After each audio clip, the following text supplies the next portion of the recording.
자, 이제 신학 실종의 이제 이제 172쪽으로 이제 넘어가면은 이제 171쪽에서 이제 얘기하는 게 뭐냐면은 이제 쭉 나가 보면은 그러니까 실용 중심, 즉 신학이라고 하는 자체가 껍데기는 있어요. 껍데기는 있지만 이제 과거와 지금의 다른 게 뭐냐면 분명히 신학이라고 하는 껍데기나 실체는 있는데 문제는 그 속의 내용이 이제 바뀐 거예요.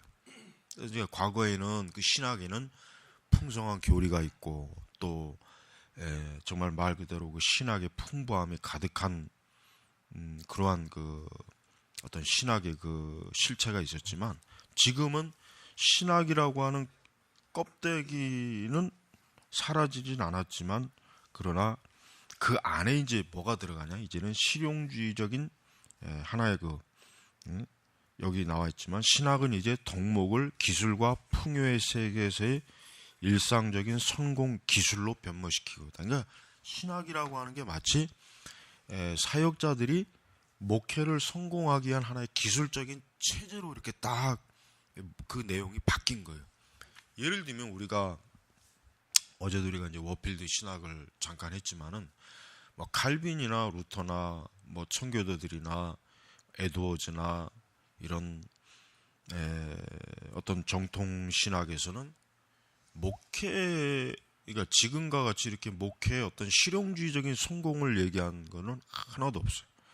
오직 뭐 영혼 구원에 대한 거, 그들의 영혼 구령, 회심.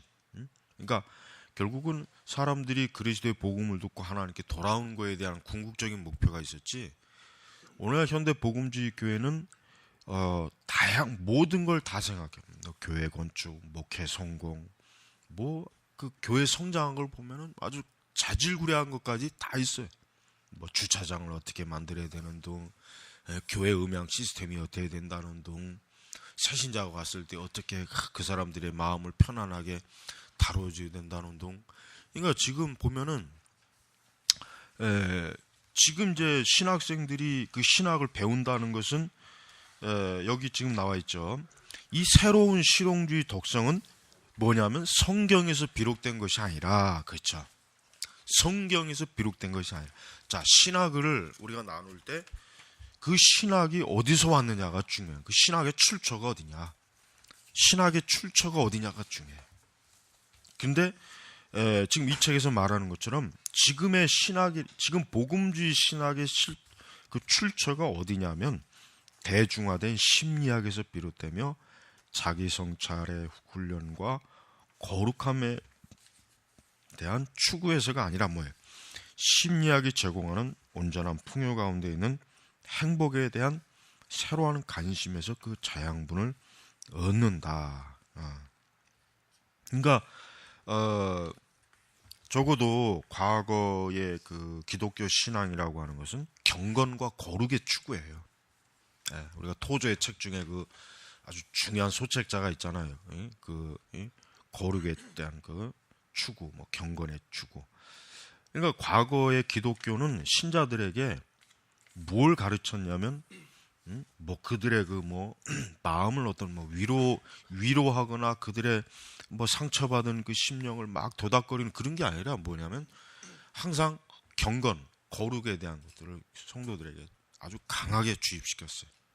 그러니까 교회 자체가 성도들에게 기본적으로 알려주는 게 뭐냐면 그들의 영혼에, 즉 그들의 영적인 부분에 있어서 저들이 어떻게 하면 이 세상에서 실용주의적으로 성공하는 크리스찬. 그러니까 사실은 뭐 아까도 잠깐 책 얘기했지만 왕의 뭐 재정이니 뭐니 그런 그 쓰레기 같은 것들, 과거에는 그런 게 나올 이유가 없었어요. 왜? 애시당초부터 신자들이 세속적인 문화에 어떤 세속적인 거에 관심을 없으니까 돈을 쓸 때 세속적인 데 쓸 일이 없어요. 그러나 지금은 왜요? 지금은 신자들이 자기의 경건과 거룩을 위해서 자기의 물질을 쓰는 일에 거의 무지하거든요. 거의 무지하단 말이에요. 그러니까 어떻게 보면 나는 그게 나는 그거를 그렇게 또 썩 나쁘다고 보지는 않아. 왜냐하면 적어도 이제 그리스도인들이 무분별하게 재정 원칙을 세우고 아무 생각 없이 돈을 쓰는 것보다는 하다못해 그런 책이나 그런 강의라도 들어서 자기들의 그 재정에 대해서 우선순위 기준을 좀, 그거는 나는 그렇게 나쁘다는 생각 안 해. 왜냐하면 지금 시대의 그 신자들은 좀 그런 그 교훈이 필요해. 왜냐하면 지금 시대 성도들이라는 사람들은 어때요? 무분별해. 예. 어떤 그 기준이 너무 모호해. 그 과거의 성도들하고는 틀려요. 그러니까 지금 이렇게 오늘날 새롭게 등장하는 기독교 사역이라고 하는 것은 이렇게 실용주의적, 심리학적, 일화 같은 것들의 원천과 출처를 두고 있고, 또 그것은 결국 자기 성취, 또 자기 승리, 자기 성공, 이런 것을 결국은 그러니까 이런 것들을 결국은 바라보도록 하는 그러한 상황이 돼 있어요. 그래서 이 책에 아주 중요한 하나의 인용구가 있어요. 뭐냐면, 자, 거기서 이제 뭐라고 얘기하냐면, 에드워드 팔리가 이제 얘기한 건데, 오늘날 신학교에서는 신학생은 신학을 공부하지도 않으며 신학의 각 학문 분과에 대한 학자로서의 전문성을 습득하지도 않는다. 신학생은 전문가로서의 활동 분야를 연마한다 했어요. 아주 정확한 지적. 그러니까 적어도 신학생이면은 신학을 공부해야죠. 구약신학, 신약신학, 변증학, 그다음에 기독교 세계관, 아니면 성경 주석에 관한 학문, 성경신학, 어떤 설교학, 조직신학, 이걸 배워야 되는데 지금 신학생들은 이거를 전혀 중요하게 여기지 않는 거예요. 그러니까 신학의 학문 분과에 대한 학자로서의 전문성을 습득하기보다는 뭘 하냐? 어떤 전문가로서의 활동이에요. 전문가. 그러니까 예를 들면 전도 잘하는 전문가, 교회 행정, 그다음에 어떤 프로그램을 막 잘하는 전문가, 아니면 또 교회 CCM 찬양 사역을 잘하는.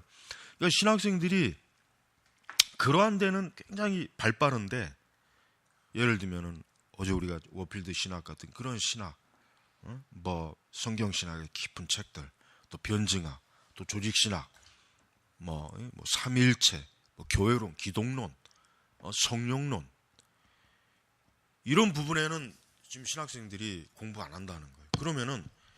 그러면 과연 성경을 어떻게 설교할 수 있겠어요? 성경을 어떻게 설교하겠어요? 그리고 성경 자체가 하나의 자기개발서밖에 안 돼. 성경 어떤 문구를 가지고 다윗이 골리앗을 이긴 것처럼 우리 자신의 내면의 이 거인을 깨워라, 어쩌고 저쩌고, 우리 앞에 있는 거대한 장애물을 뛰어넘어라. 이게 지금 설교를 들어보면은 사실은 신학을 모르는 사람들은 지금 그런 설교가 굉장히 아주 참 성경을 참 통찰력 있게 설교를 잘한다는 생각할 거야. 거인을 깨워라, 리더십, 이런 것들. 근데 이게 사실은 뭐예요? 이거는 올바른 게 아니에요. 여기 교회에서도 아주 이 책에서도 노골적으로 지금 나온 게 뭐냐면은, 다시 말해 교회를 위한 신학의 중요성은 사라졌어요. 그리고 뭡니까? 옛날 신의 그러니까 구식은 다 사장되었고, 이에 따라 신학교 훈련도 점점 일종의 처세와 에티켓을 주의하고 심령을 돌보는 사업상의 비법을 전수해주는 성공적인 경력을 쌓아주는 일로 지금 신학교가 그러니까 신학교가 지금 뭐가 되었습니까? 직업훈련소가 된 거예요. 그러니까 성직자 직업훈련소. 그러면서 그 신학생들이 어떤 꿈을 꿉니까? 큰 교회를 꿰차고 많은 봉급을 받고 그러면서도 그들은 신학도 없고 심지어 반신학적인 사람들이라는 거예요. 그러니까 학자나 사상가나 신학자가 되는 게 아니라 뭐예요? 교회 일을 하는 전문적인 스텝이 되는 거예요. 그 빌 하이베스 교회가 그러잖아요. 빌 하이베스 교회나 미국의 그 대형 교회들은 부교육자를 뽑을 때 신학을 전공하는 사람을 뽑지 않고 일반 경영이나 심리학, 다른 걸 전공하는 사람을 더 우대해요. 그리고 그들을 6개월 동안 단기로 그 교회에서 그냥 기본적인 신학만 가르치고 바로 사역의 현장으로 딱 내보내. 그걸 더 선호하는 이유가 뭐냐면, 깊이 있는 어떤 신학을 공부하는 신학생들을 그런 교회에서 채용하면은 이 사람들은 그 교회가 추구하는 목회 사역에 못해.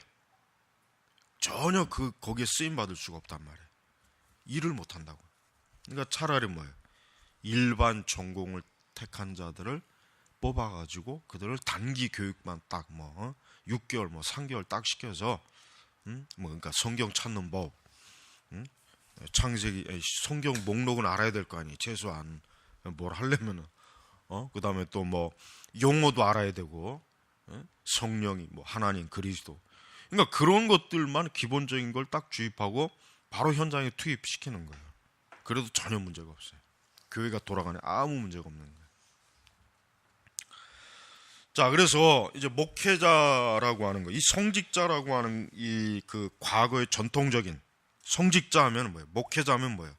적어도 신학과 성경의 전문가요, 학자요, 참 깊이 있는 뭔가 그 지식을 가지고 그 영적 사역의 경험을 바탕으로 뭔가 좀 무게 있는 사람이지만, 지금은 뭡니까? 지금은 하나의 그냥 전문가, 그러니까 일반 기업체에서 채용하는 그러한 전문가 수준의 어떤 그 교회 그 파트 사역이나 어떤 교회 어떤 부서를 맡는 그런 그 역할을 잘하는 그런 사람들만 지금 나오고 있는 것입니다. 그래서 지금도 이제 여기 이제 나와 있지만은 지금 174페이지에 뭐가 나왔냐? 최근 사회적 위신 순위 조사에서 등급을 1에서 100으로 나눴는데, 이제 미국에서 하는 건데 목회자가 이제 52로 하락한 거예요.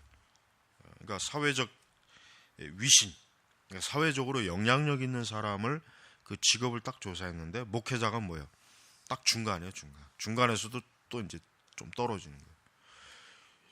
1960년대나 70년대까지만 해도, 적어도 60년대까지만 해도 목회자는 그 사회적 지위가 굉장히 어때요?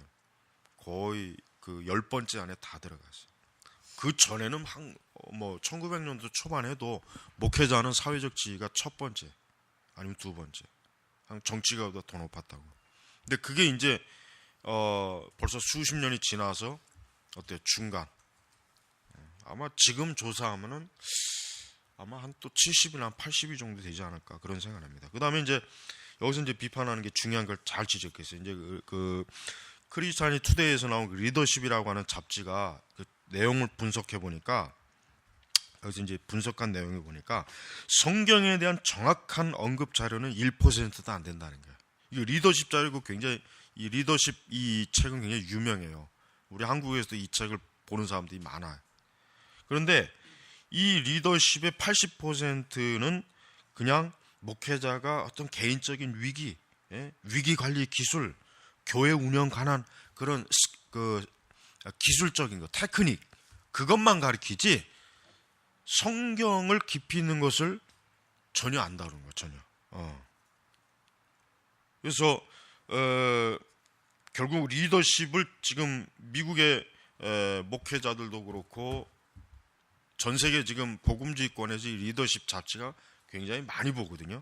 그러니까 이걸 즐겨보는 사람들이 목회자라면, 이 목회자들은 결국은 성경과 신학에 대한 또 매일매일 더 뭔가 더 연구되고 더 뭔가 하나님의 진리를 밝게 연구한 그런 것들을 습득하는 것이 아니라 뭘 습득합니까?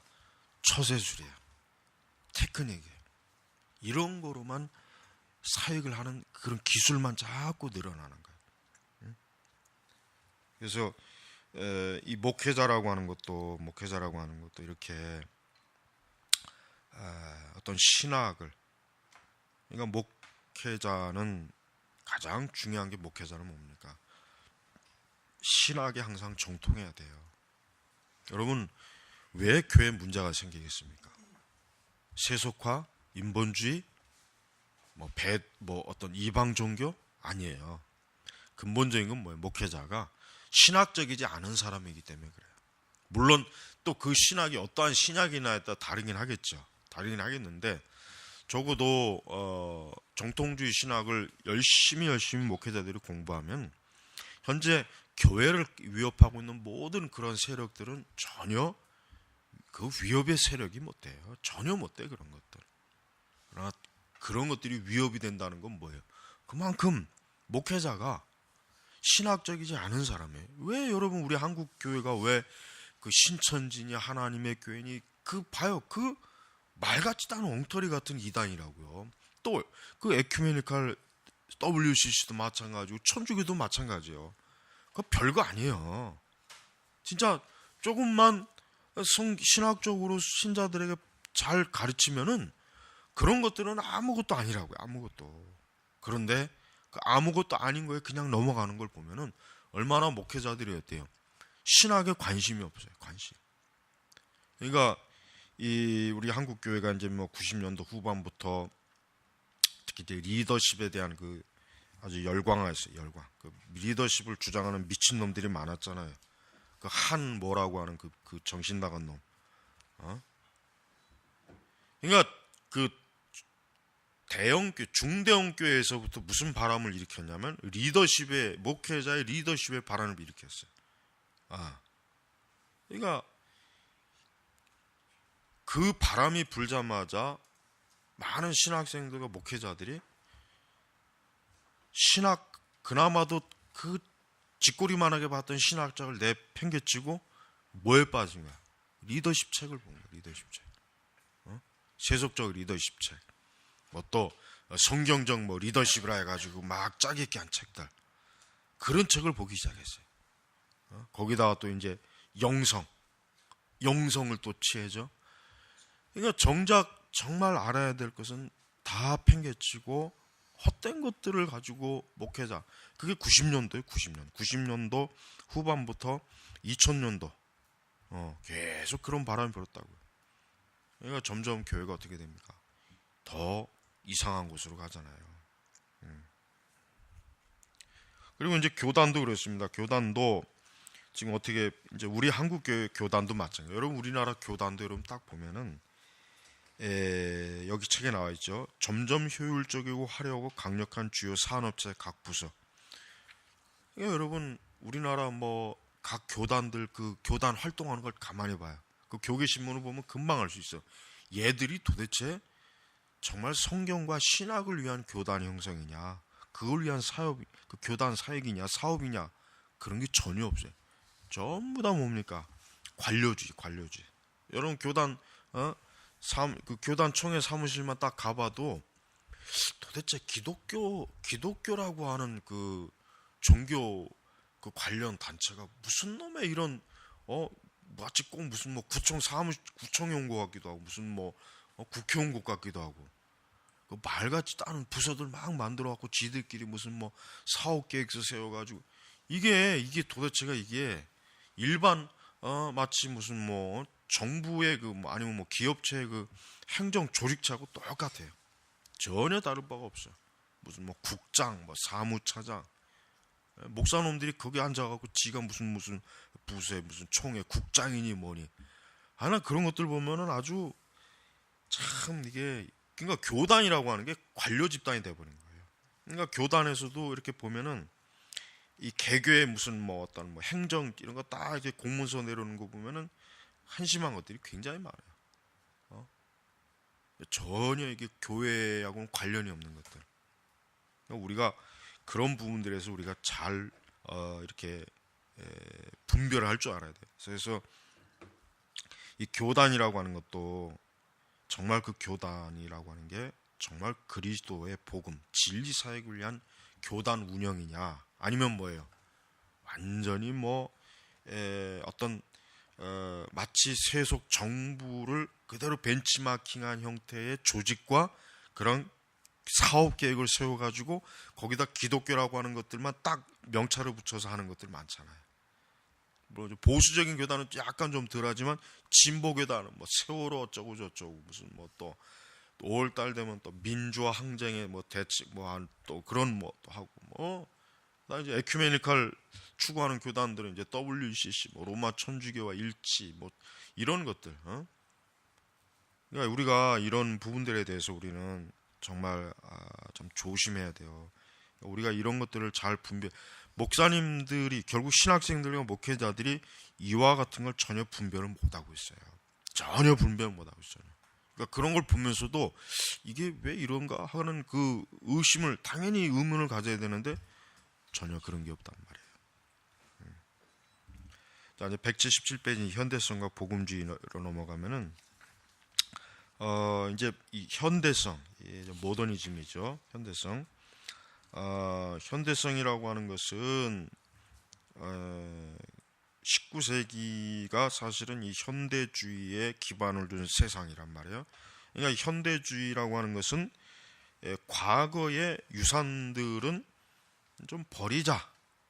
그러니까 종교, 철학, 뭐 그 과거에 하여튼 모든 인간이 그동안 질질 끌고 왔다는 그 잡동사니들은 좀 버리고 좀 새로운 시대, 새로운 것으로 좀 인간이 교육을 받고 새롭게 좀 뭔가 변해보자. 이제 그런 의도가 많은데 이제 결국은 교회, 기독교라고 하는 종교도 마찬가지예요. 종교도 더 이상 뭐 옛 교리를 붙잡고 있지 말고 좀 교회가 좀 새로운 교리를 좀 추구하자. 왜 맨날 그 그냥 수백 년, 수천 년 되는 그 그냥 그 전통 교리에만 매여 있느냐? 이제 좀 현대적으로 바뀌자. 그러니까 기독교 교리라고 하는 것도 결국 뭐예요? 지금도 마찬가지겠지만은 왜 우리 지금 시대가 이 정통 교리를 정통 교리하면 딱 벌써 사람들이 느낌이 어떠냐? 거부감이 딱 와요. 정통이란 말 자체가 사실은 벌써 뭔가 그냥 무겁고 칙칙하고 차갑고 냉랭하고 사랑이 없고 정서를 메마르게 하고, 이 정통이라는 말 자체가 그렇게 지금 취급받는 거예요. 그러니까 정통 복음주의, 정통 교회, 정통 신앙, 정통 신앙 이런 말을 지금 안 쓴단 말이에요. 안 써요. 이런 말을 누가 쓰겠습니까? 그럼 일단 그런 말 자체에 어감을 싫어하는데, 그러니까 이 신학이라고 하는 것 자체도 뭐예요? 신학이라는 자체도 과거의 정통 교리라고 하는 것 자체를 이미 벌써 못해요. 배격하고 있어요. 그러니까 신앙 고백서 이런 것들도 당연히 싫어하죠. 그 다음에 이제 우리가 여기서 알아야 될 것은 이제 칸트나 이런 사람들은 어때요?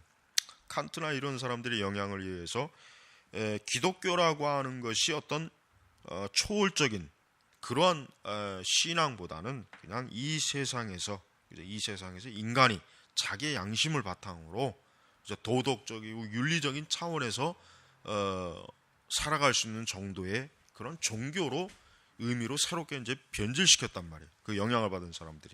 그러니까 이런 그 현대주의, 그 다음에 이런 그 또 칸트나 이런 그 서구 철학자들의 영향에 의해서 과거의 그 참 견고했던 그러한 진리는 다 벗어버리고 이제는 뭡니까?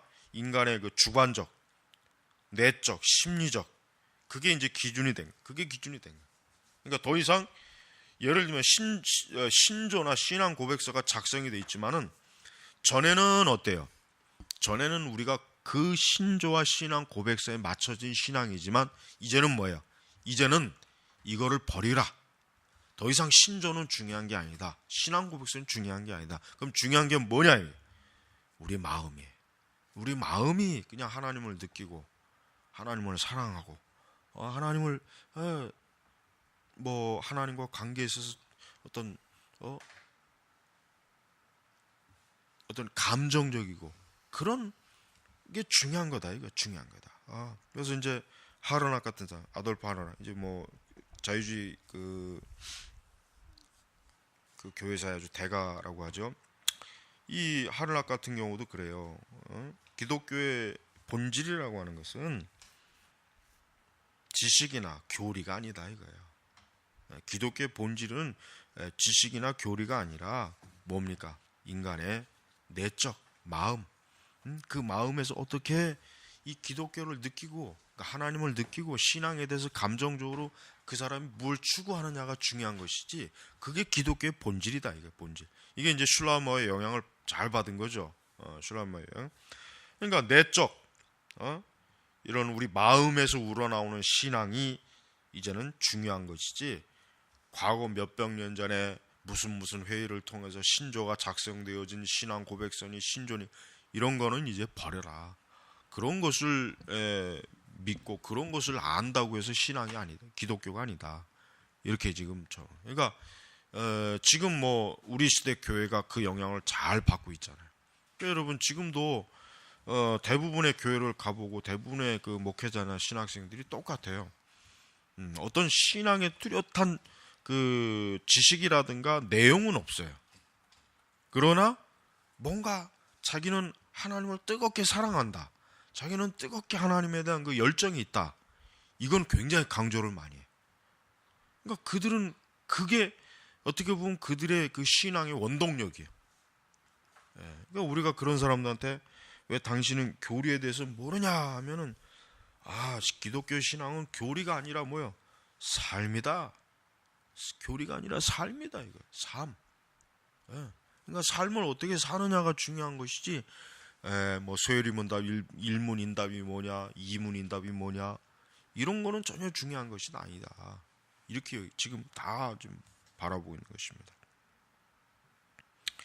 자, 이렇게 우리는 기독교 신앙이라고 하는 것 자체가 이제 영구적인 어떤 진리라고 하는 관점에서는 이제 기독교는 바라보질 않아요. 그러니까 기독교라고 하는 자체가 기독교 종교 교리, 기독교 신앙 자체가 영구적인 정말 세상이 아무리 변하고 아무리 모든 것들이 해도 이 기독교라고 하는 것은 견고한 하나도 손을 댈 것이 없는 완전한 교리 체계다, 신앙 체계다라고 하는 것은 이제 지금 시대는 더 이상 그를 받아들일 사람이 거의 없어요. 거의 없어요. 그래서 이 책에 이제 2차 바티칸 공회에 대한 것도 조금 나오는데 그래요. 2차 바티칸 공회에도 결국은 그 이전에 가지고 있던 카톨릭의 어떤 보수적인 색채를 어때요? 탈피해서 이제는 종교다원주의, 이제는 좀 더 카톨릭이라고 하는 종교가 폐쇄적인 종교가 되지 말고 개방적인 종교가 되자 이거예요. 그러니까 2차 바티칸 공회는 그나마 뭔가 카톨릭이 그래도 보수적인 것을 집착했던 그 관점에서 완전히 어때요? 문을 활짝 열어요. 활짝 열어요. 그러니까 카톨릭은 이제 뭡니까? 모든 걸 다 포용하잖아요. 모든 걸 다 포용하고 다 받아들이잖아요. 이번에 교황을 봐요. 이번에 교황은 그 사람이 받아들이지 않는 게 없어요. 다 받아들여요. 그 사람은 근본적으로 뭡니까? 어떠한 것을 거부한다는 것 자체를 그 사람은 그건 잘못됐다는 그 전제를 가지고 있어요. 그러니까 뭐든지 다 받아들이고 다 포용해라 이거예요. 그러면은 이 세상이 좋아질 것이고 화평할 것이고 우리는 싸우지 않을 것이고 다투지 않을 것이고. 하지만 여러분 교황이 그렇게 막 전 세계를 그런 식으로 다닌다고 해서 세상이 더 좋아졌습니까? 전쟁이 계속되잖아요. 여러분 우리나라 봐요. 교황이 와서 무슨 평화가 어쩌고 저쩌고 무슨 이 나라가 가고 난 다음에 그냥 더 시끄럽잖아요. 더 시끄럽잖아요. 여전하잖아요. 하나도 뭐 교황 때문에 뭐 이렇게 좀 사회가 좀 안정되었다. 뭐 조용해졌다. 이 사회가 좀 질서가 이렇게 있습니까? 없어요. 전혀 없다고 전혀. 그건 당연한 거예요. 그거는. 그 사람은 진리를 말한 게 아니에요. 그 사람은 자기 주관적인 바탕 위에서 지금 그냥 생각하고 말한 것이란 말이에요. 그래서 이제 카톨릭 자체도 어떻습니까? 이제 2차 바티칸 공회 이후로 저들도 저들이 가지고 있는 교리 체계조차도 이제는 전혀 꺼리끼지 않고 그냥 그런 것들을 그냥 막 넘나들고 그렇게 해도 전혀 문제가 없는 그러한 상황이 지금 왔습니다. 그래서 우리는 이러한 그 현대주의가 결국은 뭡니까? 결국은 그동안 교회가 뿌리내렸던 그 튼튼한 기초 토대를 허물어서 결국은 교회를 어디에다 짓느냐? 모래 위에 짓는 거예요. 반석 위에 교회가 딱 있어야 되는데 몰에 이어지지. 그러니까 지금 여러분 우리나라 교회 보십시오. 온갖 세속적인 거, 이념적인 거, 또 어떤 제약된 관습과 풍습의 교회가 어떻게 됩니까? 휘청휘청 되잖아요. 휘청되잖아요. 교회는 그런 것들이 있어도 사실은 뭐예요? 전혀 휘청될 일이 없거든요. 사실 원래 교회가 정상적이라면. 그러나 지금 막 교회가 흔들리잖아요. 흔들리는 정도가 아니지 뭐. 이미 교회가 반은 넘어졌지. 예? 왜 그렇습니까? 바로 이렇게 이제 모더니즘의 토대를 이미 벌써 오래전에 받았고, 이제는 모더니즘의 그 성향을 넘어서 이제 포스트 모더니즘으로 뭐 또 들어간 이런 상황입니다. 그래서 자, 폴 틸리나 칼 발트나 칼 헨리 모두 이제 신학이 자기들은 다 결국 성경적이다. 틸리도 내 신학이 성경적이다. 우리의 신학이 성경적이다 하지만 그러나 그것은 각자 다 자기가 생각하는 신학 성경적인 것이지 진짜 성경에다 그 모든 것들을 딱 비춰봤을 때 과연 그들이 말하는 신학이 진짜 성경적인지 아닌지는 알 수가 없는 것입니다. 자, 그래서 186페이지 이제 하반절에 무슨 얘기가 있냐면 20세기 대학에서 특히 미국의 대학에서 신앙 고백이라고 하는 것은 바람직하지 않다는 사실이 여러 채널을 통해 이제 전달되었다.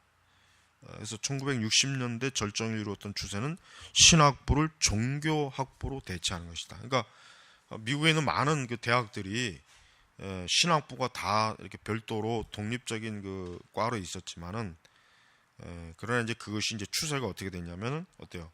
종교학부로 이제 다 이제 전환하는 거예요. 그 이유가 뭡니까?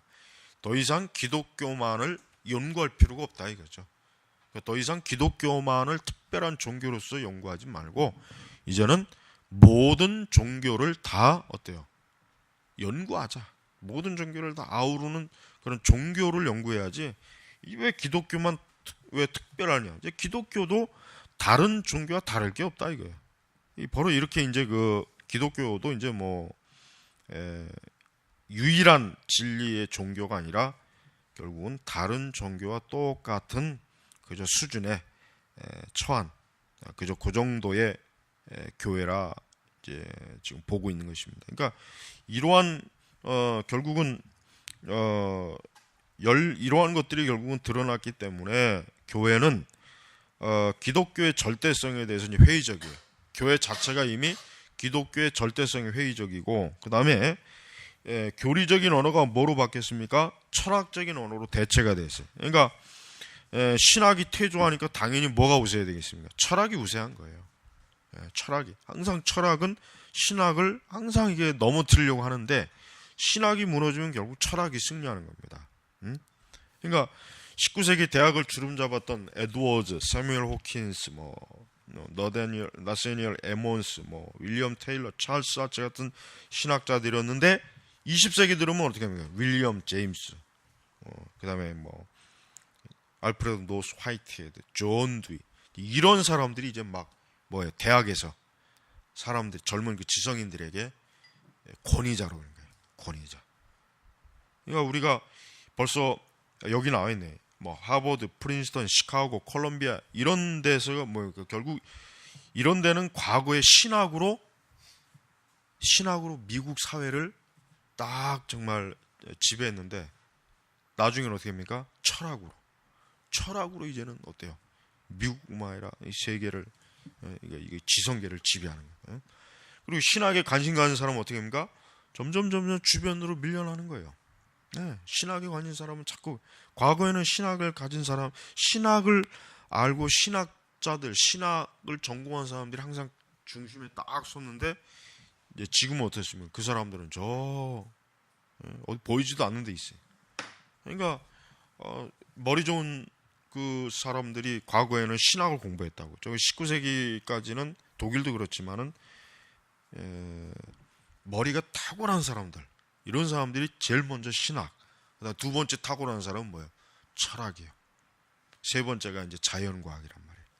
근데 지금은 어때요? 제일 멍청한 애들이 신학을 공부해요. 우리 한국은 항상 그랬어요. 우리 한국은 가만히 보면은 과거에도 그랬지만은 이 정말 머리가 이렇게 탁월한 애들은 신학을 공부 안 했어요. 오히려 그런 애들이 신학을 공부하면은 쟤는 인생을 이제 버렸다, 그렇게 취급받았단 말이에요. 그러니까 과거에도 신학 이제 교회 안에서 이제 보면은 대학 갈 때쯤에는 제일 공부 못하고 놀고 팽팽 놀고 그저 교회에서 그저 그냥 아주 그런 그 사람들이 그 신학교를 많이 갔다고. 그러니까 이게 미국이나 유럽도 이미 벌써 뭐 이게 뭔가 학문적이고 막 뭔가 이런 걸 추구하는 사람이 신학을 공부해야 되는데 어때요? 철학으로 다 빠져버린 거예요. 거의 뭐 신학이라고 하는 게 뭐 어떻게 되겠어요? 참, 그러니까 우리가 이제 어제 뭐 만약에 워필드 같은 사람이 오늘날 태어나면은 신학을 공부 못했겠죠. 아마 철학을 공부했지 않을까. 워필드 같은 사람은 아니면 과학이라든가. 자, 이렇게 교회가 이제 신학교나 이제 교회가 이렇게 참 신학 자체를 영광스러운 학문으로 정말 사람이 할 수 있는 최고의 영광스러운 지식, 또 어떤 영광스러운 그 참 인간이 지성으로서 배울 수 있는 최고의 거라기보다는 이제는 아주 그냥 뭐 저 발바닥 저 밑에서 그냥 보이지도 않아 이제는.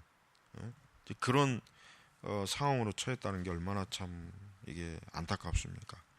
그래서 우리가 이런 신학의 지위가 이렇게 하락된 거에 대해서 우리가 심각하게 우리가 좀 의문을 제기해야 돼요. 그러니까 신학을 공부하는 신학생들이 자기들이 공부하는 이 신학이 얼마나 영광스러운 건지를 알고 이거를 정말 깊이 좀 마음에 좀 뭐라 그럴까 좀 흠모하는 마음으로 신학에 대한 열정이 있어야 되는데 뭐 신학에 대한 열정이 없잖아요. 열정이. 그러니까 교회에서도 신학을 공부한다 그러면 막 우러러 봐야 되는데 신학을 공부한다 보면은 또 할 짓거리 없으니까 저거 한다고 그러고 지금 그래요. 지금 그런다고. 그만큼 이게 뭐 그럼 만약에 이제 의학을 공부한다 그러면 대단하게 뭐 법학을 한다 그러면 내 신학 공부한다 그러면은 할 짓이 없으니까 제가 저렇게 지금은 아이고 인생 버렸구나 이제 그렇게 이제 여긴단 말이에요. 그러니까 우리가 이게 참 신학교나 목회자나 신학생들이 이게 참 깊이 좀 이게 생각해 봐야 될 문제예요. 그래서 우리가 이 신학의 학문성에 대해서 좀 다시 한번 정말 이 존귀함을 다시 한번 우리가 드러내야 되는 것입니다. 그래서 신학 분야에서 이제 활동하는 사람들이 신학이 철학보다 더 어때요?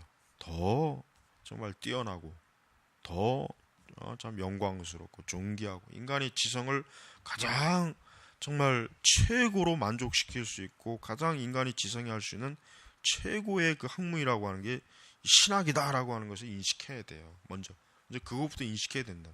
그거를 인식하지 않으면은 신학이라고 하는 걸 배운다고 해도 보람도 없고 내가 왜 이걸 배워놔야 되나 이게 뭐 쓸모가 있을까 이거 해가지고 어떻게 먹고 살 수나 있겠나 막 그런 생각이나 하게 된단 말이에요.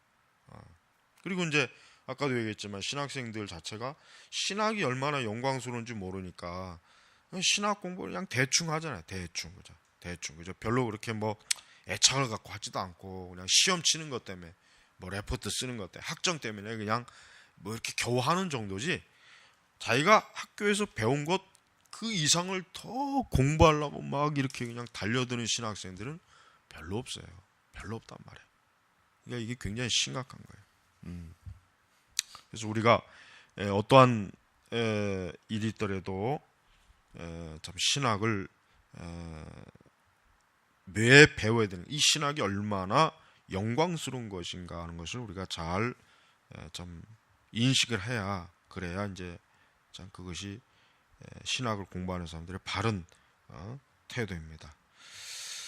자, 그래서 계속 이제 나가 보면은 복음주의 쇠퇴, 복음주의 쇠퇴. 이 복음주의 쇠퇴라고 하는 것은 뭐 당연히 정해진 거죠. 왜 그럴 수밖에 없지. 복음주의라고 하는 것이 우선 우리가 이제 계속 보면 알겠지만은 이 복음주의라고 하는 것이 복음주의의 가장 중요한 체계 자체를 스스로가 포기하는데 복음주의라고 하는 것이 제대로 쓸 리는 만무해요. 당연히 무너지고 당연히 없어지는 거예요. 그러니까 복음주의가 사실은 지금 복음주의라고 이렇게 만약에 얘기를 해도 그 복음주의가 뭐냐라고 물었을 때 그걸 이해할 수 있는 사람이 얼마나 되겠어요? 별로 없단 말이에요. 그 엘리스터 맥그라스의 그 복음주의의 미래, 그다음에 복음주의와 지성이라고 하는 그 두 책이 있는데 그거는 한번 꼭 읽어볼 필요가 있어요. 엘리스터 맥그라스의 그 두 책은 복음주의에 대한 그 관점에 대해서 아주 지성적으로 아주 잘 탁월하게 좀 해놨어요. 그래서 그 책은 꼭 읽어볼 만해요. 그건 신학생들이 좀 필독서를 읽어봐야 돼요. 그러니까 복음주의라고 하는 것은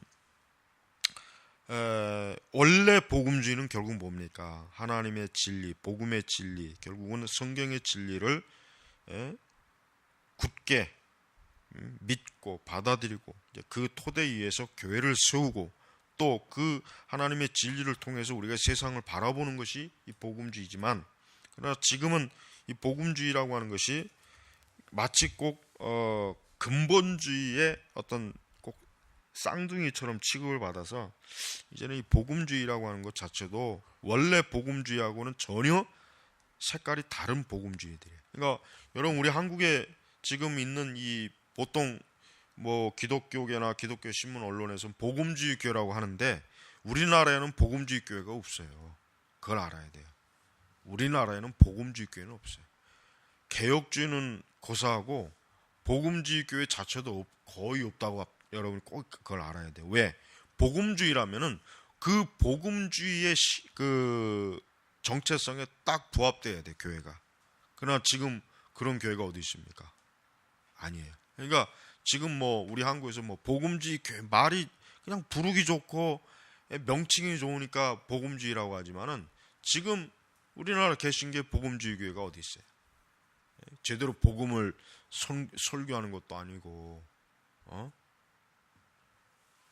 어제 어제 신문에 보니까 이제 우리 개신교의 뭐 설교 표절이 뭐 심각하다 뭐 가지고 뭐 몇몇 떨거지 같은 놈들이 자기는 설교를 뭐 60시간을 준비한다, 몇 시간을. 그 인간들이 하나같이 이상한 짓 한 목사들이에요. 어제 100주년에 누구누구 뭐 떠서 아이고 그렇게 뭐 수십 시간 뭐 수십 권을 가지고 뭐 피를 토하듯이 설교 준비한 게 겨우 그러니까 그 사람들이 그 과대망상이라고 하는 것은 한도 끝도 없어요. 여러분, 우리가 이런 부분을 잘 알아야 돼요. 하나님께서는 하나님의 교회가 진리를 떠났을 때는 교회가 어떤 식으로 포장을 해도 하나님이 인정을 안 해요. 하나님이 그건 버린 거, 이미 버린 거기 때문에. 그 다음에 복음주의라고 하는 것은 일단 복음주의 쇠퇴의 가장 큰 또 요인이 뭡니까? 결국 복음주의는 문화에 대해서 결국 문화를 엄청나게 받아들였어요. 왜 그러느냐? 당연히 그럴 수밖에 없죠. 왜냐하면 복음주의가 태생한 그러니까 적어도 20세기 복음주의가 나온 그 원인이 뭐냐면 뭐예요? 근본주의에 대한 반발이에요. 칼 헬리나 헤럴드 오킬가나 빌리 그레함이나 그다음에 풀러나 이런 사람들은 분명히 복음이 뭔지는 알고 있어요.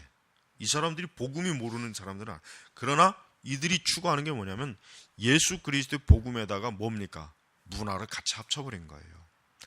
그게 근본주의에 대한 대항이에요. 근본주의는 뭡니까? 예수 그리스도의 복음 하나만을 붙잡았어요, 그들은. 그리고 문화는 배척했어요. 그러니까 이제 주류 기독교에서 그걸 많이 비판한 거죠.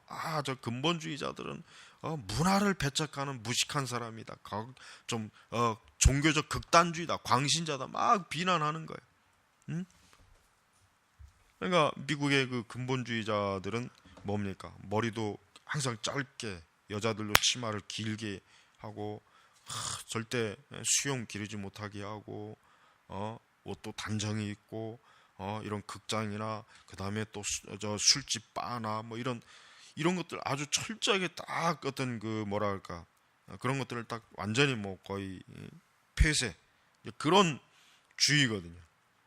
근데 이제 이런 이 신복음주의, 원래 그러니까 엄밀히 신복음주의자들은 그게 뭡니까? 그게 복음을 전하는데 오히려 장애가 된다. 우리가 세상 사람들과 같이 어울리고 춤도 추고 노래도 부르고 그들과 같이 이렇게 좀 지내야 복음도 전하는 거 아니냐?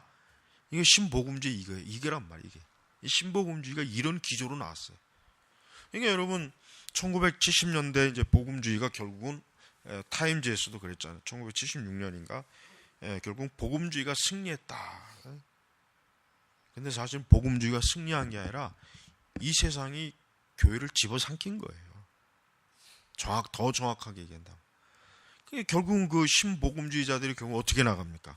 신복음주의자들이 결국은 어떤 그들의 그 진로가 어때요? 결국 에큐메니카로 나가잖아요. 신복음주의자들이 처음에 문화에 포용했는데 결국은 신복음주의자들이 결국 많은 뭐예요? 종교다원주의, 에큐메니칼주의, 거기에 또 문을 열어버렸어요. 그러니까 점점 문이 열어요. 한번 조금 문을 딱 열었더니 시간이 가면 갈수록 더 문이 더 많이 열리는 거예요. 그러니까 모든 게 다 들어오는 거예요. 모든 게. 근데 그리고 그 들어오는 것을 어때요? 막을 수 있는 신학 체계가 이제 없어요. 그 들어오는 걸 막을 수 있는 신학 체계가 없는 거예요. 개혁주의도 아니고 정통 복음주의도 아니니까 그걸 어떻게 막겠어요? 못 막는 거예요. 못 막는. 그러니까 복음주의자들이 또 뭘 받습니까? 은사주의도 받아들이잖아요. 은사주의도.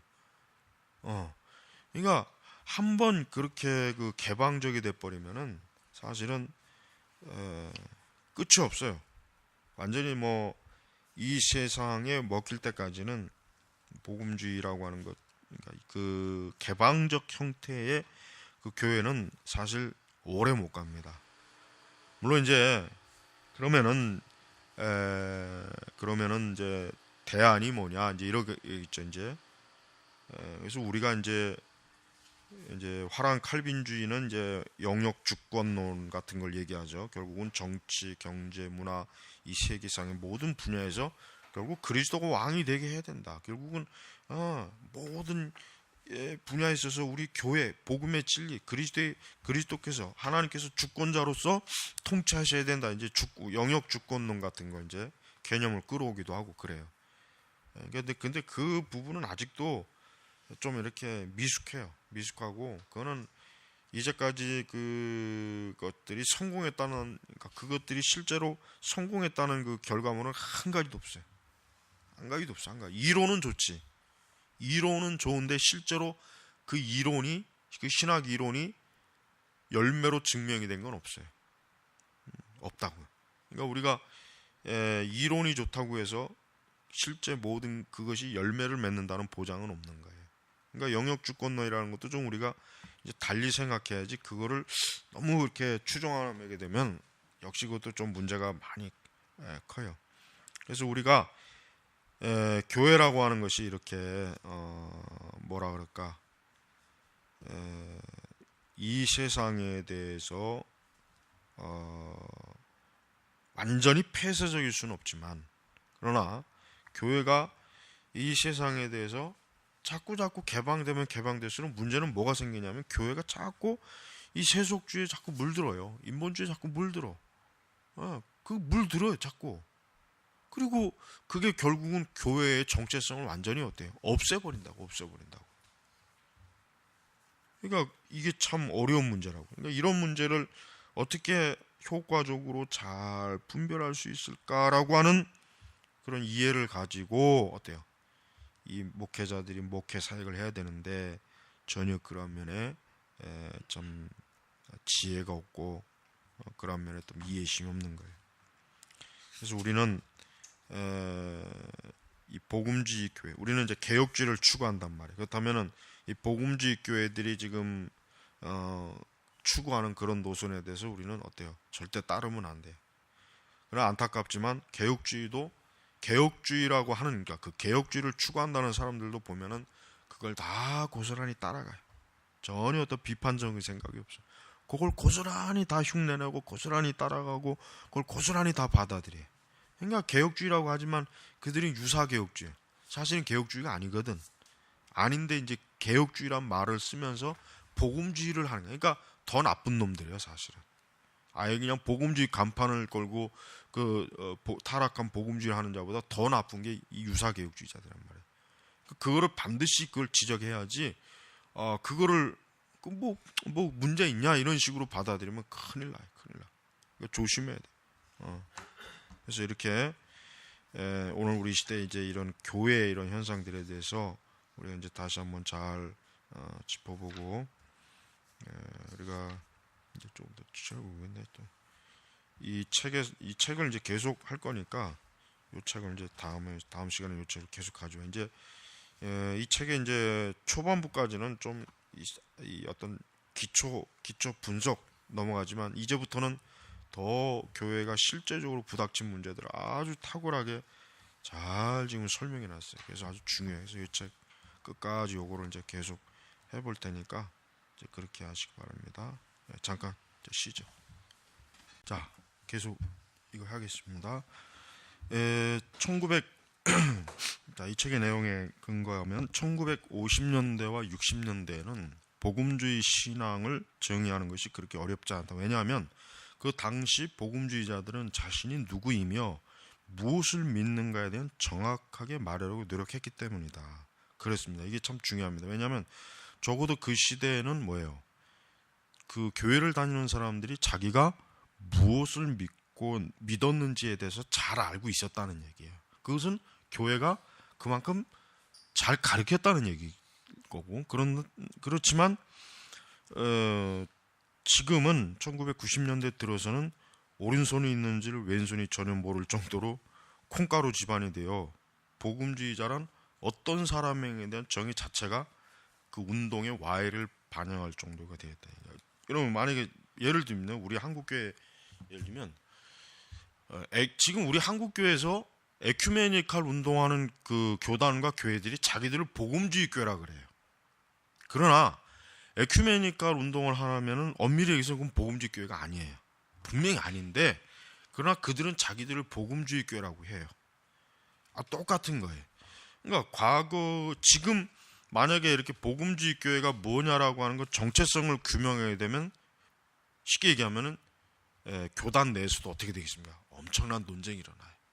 그리고 다른 교단하고의 관계에 있어서도 굉장히 예를 들면 뭐 어떤 교단이 어느 교단을 향해서 저 교단은 에큐메니칼 운동을 하기 때문에 복음주의 교단이 아니다라고 하면 이쪽 교단이 또 가만 안 있겠지. 또 분명히 논쟁을 할 거란 말이야. 그러니까 지금은 이런 정체성 자체가 굉장히 어때요? 이런 것들을 이렇게 드러내는 것 자체가 어떻게 해요? 분열을 일으켜, 분열. 그래서 여러분, 이런 부분에 대해서 그렇게 치열하게 논쟁을 안 하는 이유가 뭐냐면은 그 결과가 너무 지금 분위기상 교회 안 좋다는 생각을 갖고 있기 때문에 그걸 좋아하지 않는 거예요. 그러니까 하지만 우리는 그런 것과는 상관없이 우리가 어떠한 것이 진짜 복음주의냐, 그러니까 적어도 어떠한 것이 과연 교회를 정확하고 명확하게 규정할 수 있는 것이 신앙이냐라고 하는 것을, 이거 중요합니다. 그러니까 우리가 목회할 때 그래요. 항상 목회할 때 우리 교회가 무엇을 믿는지, 무엇을 가리키는지를 교인들이 다 알고 있어야 돼요. 그리고 교인들이 그거에 대해서 어디에 가서도 그걸 얘기할 수 있어야 되고, 그걸 분명하게 언급할 수 있어야지. 예를 들면 우리 자기가 어떤 교회 다니는데 우리 교회는 뭘 가리키는 교회지, 어떠한 신앙에 근거한 교회지, 이걸 모른다면 어떻게 되겠어요? 그건 진짜 말이 안 되는 거예요. 그건 정말 말도 안 되는 일이란 말이야. 그러나 그런 말도 안 되는 일이 지금은 너나 나나 다 그러니까 그게 아주 자연스러운 거예요. 오히려 교인들이 만약에 이제 4-5명의 교인들이 서로 다 다른 교회를 다니고 있는데 어떤 한 사람만 우리 교회는 이런 것들을 가르치고 이렇게 한다면 나머지 4사람은 어떻게 해요? 그 사람을 이상하게 봐요. 야, 저 교회는 좀 너무 좀 극단적이다. 너무 좀 자기네 그것들을 너무 지나치게 막 저렇게 주장을 하고 보니까 좀 이상한 데다. 이렇게 지금 취급한다. 왜? 이단들이 그렇잖아요. 이단들이 자기네들의 그 신앙을 굉장히 아주 강하게 주장하거든. 그러니까 그런 걸 봤기 때문에 설령 정통교회를 다닌다고 해도 우리 교회는 그러면은 좀 이렇게 좀 거리를 둬요. 그러니까 우리가 이제 이렇게 개혁주의 교회도 마찬가지예요. 개혁주의 교회는 뭐 칼빈주의, 우리 어떤 신앙의 중요한 것들을 교리를 얘기하면 거의 대부분 그걸 이해 못하는 그 사람들은 거의 개혁교회에 대해서도 아마 좀 이렇게 거부감을 갖는 게 아마 거의 대부분이라고 이제 생각을 할 겁니다. 그래서 우리가 하나님의 그 교회라고 하는 것이 어떤 분명한 신앙 고백, 그다음에 분명한 신학, 또 바른 관점에서 신앙 고백적인 믿음의 실천, 이와 같은 것들이 반드시 있어야 그게 올바른 교회고 올바른 기독교적 신앙입니다. 그러나 이제 지금의 이제 교회 지도자들은 확실히 무슨 특징이 있냐면 과거의 교회 지도자들에 비하면 확실히 지도자들 자체가 어때요? 정체성이 희미해요. 과거의 지도자들은 자기의 신학과 신앙에 대해서 분명하게 밝히는 걸 전혀 꺼리끼지 않았어요. 그러나 지금은 안 그렇습니다. 지금은 흔히 해서 교계 지도자들이라는 사람들이 자신이 뭘 믿고 있는지에 대한 확고한 그 교리적 아니면 신학적 그 정체성을 드러내질 않아요. 뭐 그런 게 있는지는 모르겠지만은 그런 걸 전혀 왜냐하면 그거를 드러내게 되면 어떻게 되겠습니까? 그 사람은 그와 다른 것을 추구하고 받아들이는 사람하고 적을 지게 되거든. 그러니까 어때요? 연합활동에 큰 그 참여를 못해. 그 배척받는 거예요. 예를 들면 어떤 교계 인사가 나는 WCC를 반대한다. 그러면 어때요? 그 사람은 그날로 끝이에요. 그 사람은 그날로 교계 활동을 이제 접어야 돼. 누구도 그 사람을 자기들의 그 활동에 넣어주지 않아. 왜? 저 사람은 좀 문제 있는 사람이야. 저 사람은 좀 교회 일치에 대해서 부정적인 생각을 갖고 있어. 저 사람 우리 모임에 괜히 들어오면 골치 아픈 사람, 이렇게 배척을 받아요. 그러니까 우리가 이런 그 신학자들도 그렇고 목회자도 그렇고 교단 지도자들 이런 사람들이 어때요? 자기의 어떤 명확한 것을 드러내지 않는 그것은 여러 이유가 있겠지만 그런 걸 중요하게 여기지 않는다거나 또 그런 걸 드러냈을 때 자기가 입을 어떤 종교적인 영향력 상실이라든가 이런 게 많이 두려운 것입니다. 자, 계속해서 복음주의는 어쨌든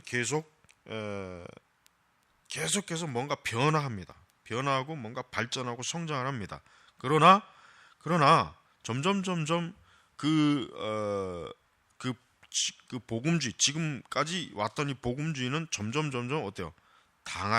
아주 잡종이 되고 있어요. 잡종. 어떤 잡종? 복음주의 가톨릭교도, 가톨릭인 복음주의자, 복음주의 해방신학자, 복음주의 여성신학자, 복음주의 에큐메니스트, 복음주의적 에큐메니스트, 또 젊은 복음주의자, 또 정통 복음주의자, 급진적 복음주의자, 자유주의적 복음주의자, 복음적인 자유주의자, 은사주의적인 복음주의자. 그러니까 복음주의란 말을 다 갖다 붙이는 거야. 다 갖다 붙여요. 그렇다면 적어도 아마 어떤 복음주의라고 하는 그 용어 자체가 뭔가 자기를 어때요? 좀 건전하게 또 대중적으로 누구나 다 보편적으로 받아들일 수 있는 그런 닉네임으로 받아들이겠지만 그 다음에 이제 붙는 게 문제죠. 자유주의냐, 뭐 복음주의, 또 페미니즘도 있을 것이고. 그러니까 이 복음주의라고 하는 말 자체가 어때요? 결국 교리적으로 상실됐기 때문에 그런 거예요. 교리적으로. 그러니까 과거에 복음주의라고 하는 말이 교리적으로 문제가, 그러니까 교리적으로 적어도 복음주의는 예수 그리스도의 대속, 십자가의 복음, 그다음에 율법, 그다음에 이제 이신, 칭의, 뭐 어떤 중생, 거듭, 아마 이 부분에 있어서 복음주의가 그래도 명확했는데, 지금은 복음주의를 그렇게 정의하지는 않습니다. 그렇게 정의하기도 하겠지만 더 정확한 얘기는 자기 자신을 복음주의라고 여기지만 그 사람들에게 만약에 그럼 당신이 믿는 복음주의가 뭐냐라고 묻는다면 그 사람은 결코 그동안 오랜 동안 기독교 역사가 붙잡고 있던, 그러니까 적어도 18세기부터 지금 19세기에서 20세기까지 중반까지 그래도 가지고 있던 복음주의 정통 노선에서는 비껴나가는 복음주의가 거의 한 100% 된다고 해도 틀림없는 사실입니다.